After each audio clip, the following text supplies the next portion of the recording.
말씀 같이 보겠습니다. 이사야 43장 1절에서 7절입니다.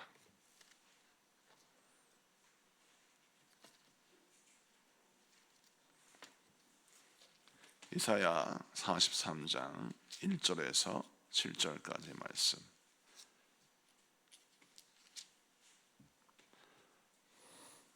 이사야 43장 1절에서 7절. 우리 다 같이 합독하시겠습니다. 합독하십니다. 시작. 야곱아, 너를 창조하신 여호와께서 지금 말씀하시느니라. 이스라엘아, 너를 지으신 이가 말씀하시느니라. 너는 두려워하지 말라. 내가 너를 구속하였고 내가 너를 지명하여 불렀나니 너는 내 것이라. 네가 물 가운데로 지날 때에 내가 너와 함께 할 것이라. 강을 건널 때에 물이 너를 침몰하지 못할 것이며 네가 불 가운데로 지날 때에 타지도 아니할 것이요 불꽃이 너를 사르지도 못하리니 대저 나는 여호와 내 하나님이요 이스라엘의 거룩한 이요 내 구원자임이라. 내가 애굽을 너의 속량물로 구스와 스바를 너를 대신하여 주었노라. 네가 내 눈에 보배롭고 존귀하며 내가 너를 사랑하였은즉 내가 내 대신 사람들을 내어주며 백성들이 내 생명을 대신하리니 두려워하지 말라. 내가 너와 함께하여 내 자손을 동쪽에서부터 오게 하며 서쪽에서부터 너를 모을 것이며 내가 북쪽에게 이르기를 내놓으라 남쪽에게 이르기를 가두어 두지 말라. 내 아들들을 먼 곳에서 이끌며 내 딸들을 땅끝에서 오게 하며 내 이름으로 불려지는 모든 자 곧 내가 내 영광을 위하여 창조한 자를 오게 하라. 그를 내가 지었고 그를 내가 만들었느니라. 아멘.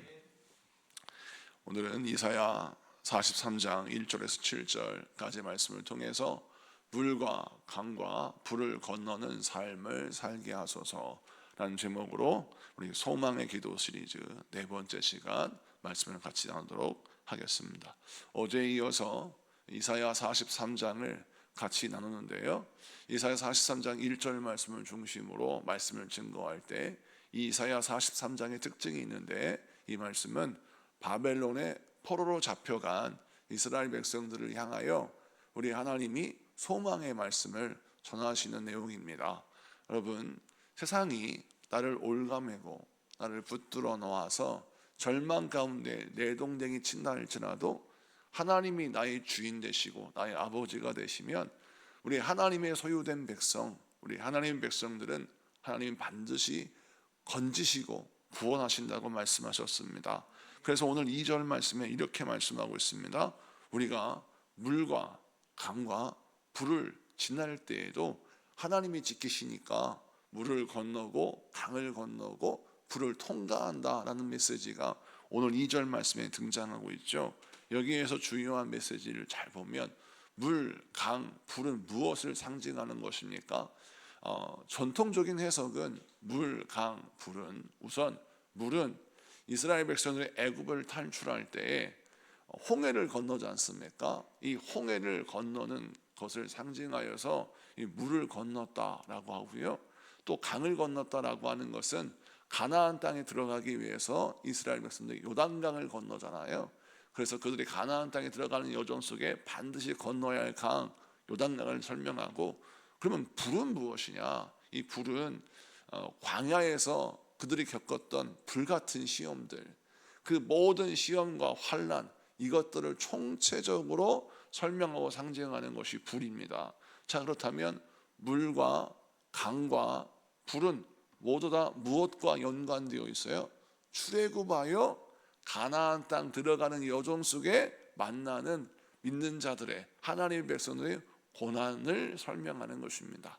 자, 그러면 오늘 이 말씀을 자세히 보니까 이 물, 강, 불은 하나님의 은혜가 아니면 건널 수 없고 통과할 수 없는 과정입니다. 성경 말씀을 다시 보면 2절에 네가 물 가운데로 지날 때 내가 너와 함께 할 것이라 라고 했죠. 그렇습니다. 우리가 물을 지나가는데 하나님이 함께 하시지 않았다면 물을 지나갈 수가 없었어요. 실제로 출애굽에 보니까 홍해를 건너는 것은 전적인 하나님의 역사였습니다. 요단강을 건널 때는 어떻습니까? 역시 요단강도 하나님의 전적인 능력으로 건널 수 있었죠. 또 광야에서 불같은 시험을 만날 때마다 하나님이 반석에서 물을 내시고 또 아말렉과 싸워 승리하게 하시고 하늘에서 만나를 허락하시고 순간순간마다 하나님께서 은혜와 능력을 허락해 주셔서 이스라엘 백성들을 살려주셨어요. 또한 또 광야에서 불뱀이 나타나 의심하고 불평한 사람을 물어 죽일 때 우리 하나님 모세를 통해서 뭐라고 하셨습니까? 놋뱀을 바라보면 모두가 살리라 라고 하셨어요. 그래서 놋뱀을 바라보는 모든 자들은 불뱀에 물린 사람들이 다 구원을 얻고 생명을 얻고 치유를 받습니다. 여러분, 이처럼 모든 과정 속에서 하나님은 불같은 시험 가운데서도 살 길을 허락하셔서 불뱀의 시험 속에서 놋뱀을 바라보면 사는 은혜를 주셨다는 것이죠. 그러므로 우리가 신앙생활 하면서 항상 기억해야 할 것은 고난과 환난을 극복하는 유일한 방법은 하나님을 의지하는 것인데, 이 말씀을 좀 뒤집어 설명하도록 하겠습니다. 우리가 신앙생활 할 때 굳이 물과 강과 불을 통과할 필요가 있겠는가라고 하는 생각을 우리는 한 번쯤 합니다. 성경을 보면서 여러분, 우리 인생을 들여다보면서 어떤 생각하십니까? 하나님이 좀 그냥 고난 없이 복을 주시고 환난과 과정 없이 나에게 은혜를 주시면 좋겠는데, 꼭 훈련을 하시고 꼭 연단을 하시고 꼭 시험의 과정을 통해서 우리에게 복을 주시는 이유가 뭐가 있냐 이거예요. 우리 같으면 그냥 주실 만도 한데 왜 하나님은 우리의 고난을 허락하십니까? 이런 질문들을 우리가 합니다. 그래서 물 앞에서, 강 앞에서, 불 앞에서 물 건너기 싫고 강 건너기 싫고 불을 통과하기 싫은 겁니다. 왜냐하면 물이 얼마나 위험한 곳인지 알고 강이 얼마나 건너기 힘든 과정인 줄 알고 이 불이 얼마나 고통스러운지 잘 알기 때문이죠.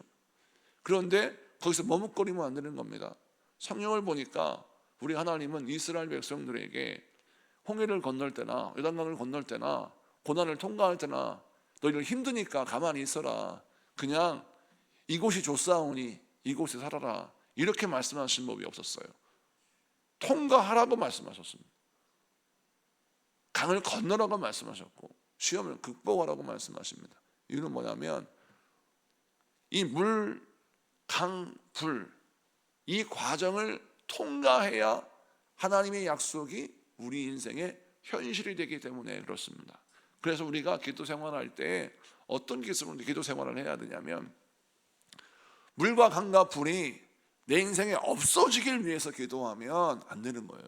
왜냐하면 물과 강과 불을 건너가야 변화가 있고 해방이 있고 또 승리가 있고 또 하나님의 약속이 현실이 되니까 우리 어떻게 기도해야 되냐면, 하나님 물과 강과 불을 건너게 하소서, 통과하게 하소서, 그래야 하나님이 약속하신 약속이 우리 인생의 현실이 되게 하여 주시옵소서.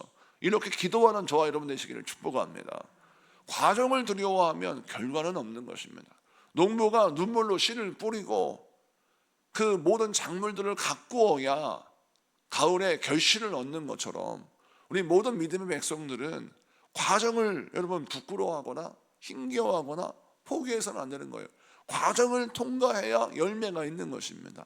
그런데 많은 사람들이 대가는 지불하지 않고 아무것도 하지 않은 채 그냥 열매만 먹고 싶어 하기 때문에 결국 물과 강과 불을 두려워하는 것입니다. 여러분, 고난이 뭔지를 압니다. 고통이 뭔지를 알아요. 그러기 때문에 사실은 환난을 피하고 싶은 건 이해 충분히 합니다. 저도 그러니까요. 그런데 여러분, 이 과정을 극복하는 믿음을 탑재하는 것이 더 중요합니다. 과정을 극복하고 과정을 이겨내고 하나님께 영광을 돌리면서 믿음으로 바로 서는 것이 중요합니다. 그래야 우리가 승리하는 것입니다. 오늘 이 말씀을 통해서 여러분, 아무리 고통이 중하고 아무리 환난이 내 안에 슬픈 기억이요 쓰디쓴 상처라 할지라도 여러분, 물, 강, 불을 통과하고 건너가는 여러분 되시기를 축복합니다. 두 번째 말씀 3절을 봅니다. 3절을 다 같이 보겠습니다. 시작. 대저 나는 여호와 내 하나님이요 이스라엘의 거룩한 이요 내 구원자임이라. 내가 애굽을 너의 속량물로 구스와 스바를 너를 대신하여 주었노라. 아멘. 오늘 말씀 보면 우리 하나님이 나는 내 하나님이다 라고 했어요. 여기 내 하나님을 잘 보면 이 너는 여러분 우리 한 사람 한 사람을 가르치는 말씀입니다. 너희들이라고 하지 않고 내 하나님이라고 했지 않습니까? 이것을 통해서 우리 하나님은 우리 각자 우리 개인의 내 삶에 직접 나타나셔서 나를 살리긴 알리시는 그 하나님임을 설명합니다. 우리 하나님은 군중 속에 나를 말씀하시지 아니하고 하나님 앞에 1대1로 만나서는 우리 영혼들을 향하여 말씀하고 계시는 거죠. 그런데 그 하나님이 뭐라 하시냐면 내가 너의 하나님이다 라고 말씀하시면서 애굽을 너의 속량물로 주고 구스와 스바를 내가 너를 대신하여 주었다 라고 말씀합니다. 이것이 무슨 뜻이냐면 쉽게 설명하자면 이스라엘 백성들의 그 작은 나라를 살리기 위해서 주변 강대국들을 우리 하나님이 희생시키셔서 이스라엘 백성들을 살리셨다라는 거예요. 그래서 대속물이라 하는 것은 어제 설명해 드렸는데 구원하기 위하여 대가를 지불하는 은혜를 구속의 은혜라고 합니다. 자, 구원하여 속하였다. 구원하기 위해서 속죄물 또 대신할 재물을 지불하여서 우리를 구원하셨다라는 건데 그 지불한 것을 보니까 애굽이요 구스의 스바다. 이건 뭐를 말하냐면 작은 이스라엘보다 훨씬 더 값어치 있는 나라를 지불했다. 지금 이스라엘의 처지보다 훨씬 낫고 강한 구스와 스바를 지불하여 이스라엘 백성은 살렸다라는 겁니다. 그럼 이 표현은 무엇을 의미합니까? 제가 어제 수요 예배 때 말씀을 드렸는데 성경을 해석할 때에는 구속사적인 개념으로 관점으로 성경을 보라고 말씀하셨죠. 어떻게 하면 성경이 예수 그리스도의 구원의 역사로 풀이할 수 있을까? 이런 시각으로 예수님 중심으로 성경을 봐야 한다고 했어요. 그러면 참절은 무엇을 상징하는 말씀이냐면 예수님의 십자가의 보혈이 우리를 살리기 위하여 허락되어진 은혜라는 겁니다. 그래서 우리 예수님이 우리를 살리기 위해서 정말 값비싼 대가, 값비싼 희생을 치루어서 하나님은 우리를 살리셨다라고 하는 은혜를 설명합니다. 자, 역사적으로는 하나님이 남유대를 이스라엘 백성을 건지시기 위하여 주변 강대국을 희생시키셔서 중동의 작은 나라 이 이스라엘을 살리신 것처럼 오늘 현대에 우리들도 보잘것없는 나의 인생인데 하나님이 나의 인생을 구원하시기 위하여 고귀하신 예수의 보혈을 흘리게 하셔서 예수의 보혈로 우리를 사셨고 우리를 구원하셨다라는 겁니다. 자, 그래서 우리가 얼마나 귀한 값을 지불한 인생인지를 설명하고 있어요. 자, 그러면 이 말씀이 우리에게 이 새벽에 어떤 은혜가 되어야 될까요? 여러분, 우리는 값비싼 선물을 받은 사람입니다. 우리가 받은 값비싼 선물이 뭡니까? 예수의 보혈입니다. 그러면 예수의 보혈을 내가 값비싼 선물을 받았으면 그 선물을 어떻게 간직해야 합니까?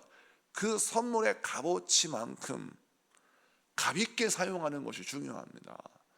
여러분, 만약 우리가 누군가에게 한 푼, 두 푼 돈을 모아서 정말 웬만해서는 살 수 없는 백화점에서 귀한 옷을 선물을 했는데 상대방이 그 선물을 받고 그 옷을 막 아무렇게나 입고 그냥 그걸 내팽개치고 그것을 뭐 걸레로 사용한다면 선물한 사람이 얼마나 분노하겠습니까?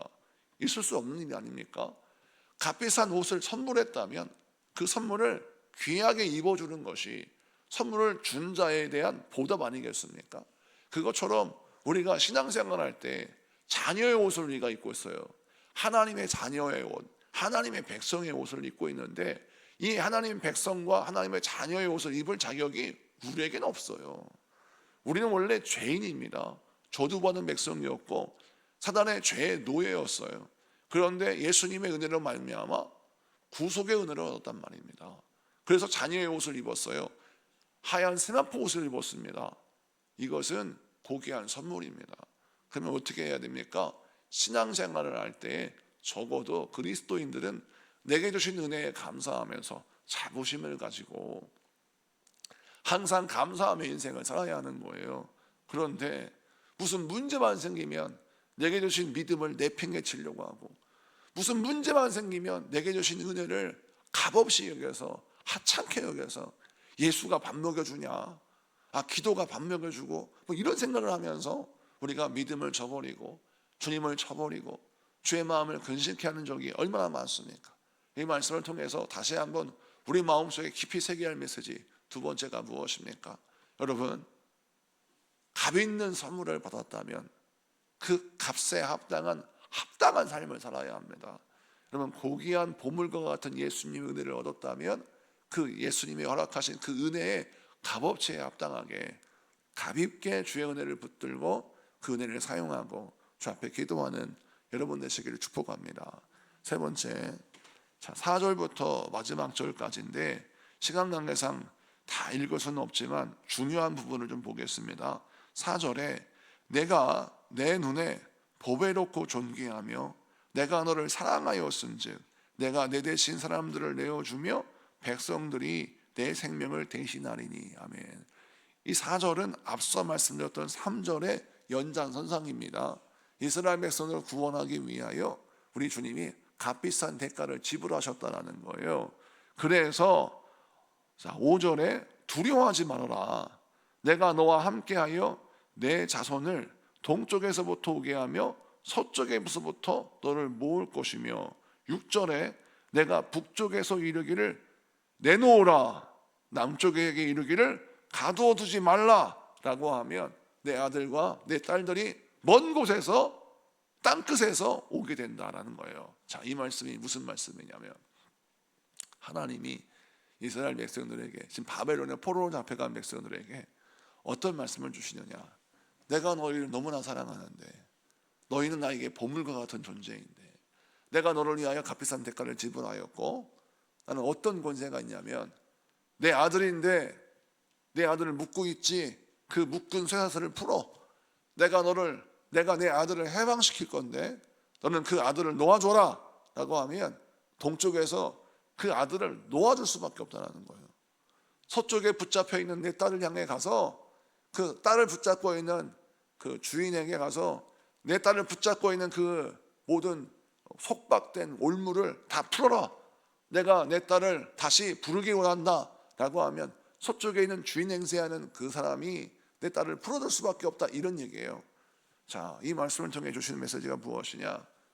우리 하나님은, 나를 향한 하나님의 사랑은 말로 끝나는 사랑이 아니에요. 나를 사랑하신 하나님의 사랑은 감정의 차원에서 우리 마음이나 위로하는, 우리 마음의 동정을 일으키는 그런 동정의 말이 아니라는 거예요. 우리 하나님의 사랑은 실제입니다. 우리 하나님의 사랑은 권세가 있어요. 우리 하나님의 사랑은 능력이 있습니다. 그래서 하나님께서 우리를 사랑하신다. 이 사랑은 그냥 말로 끝나는 사랑이 아니라 현실을 바꾸는 사랑이에요. 우리의 미래를 바꾸는 사랑이에요. 그래서 우리는 올가매는 저주가 만약 우리의 바람봉을 붙잡고 하나님의 자녀답게 인생을 살지 못하도록 우리를 회방한다면 우리 주님이 와서 모든 죄 사슬을 끊어버리시고 저주를 끊어버리시고 해방을 받아라, 자유로워라 라고 말씀하시면 그 모든 저주에서 우리가 노임받고 자유함을 얻고 승리하게 되는 것입니다. 그래서 오늘 이 말씀 4절부터 7절까지의 말씀은 무엇을 설명하느냐? 우리 하나님의 사랑은 강력한 능력을 품고 있는 사랑이니까 우리가 인생 살면서 나를 괴롭히는 반복적인 실패가 있죠. 나를 괴롭히는 나의 발목을 꼭 붙잡는 고질적인 문제가 있습니다.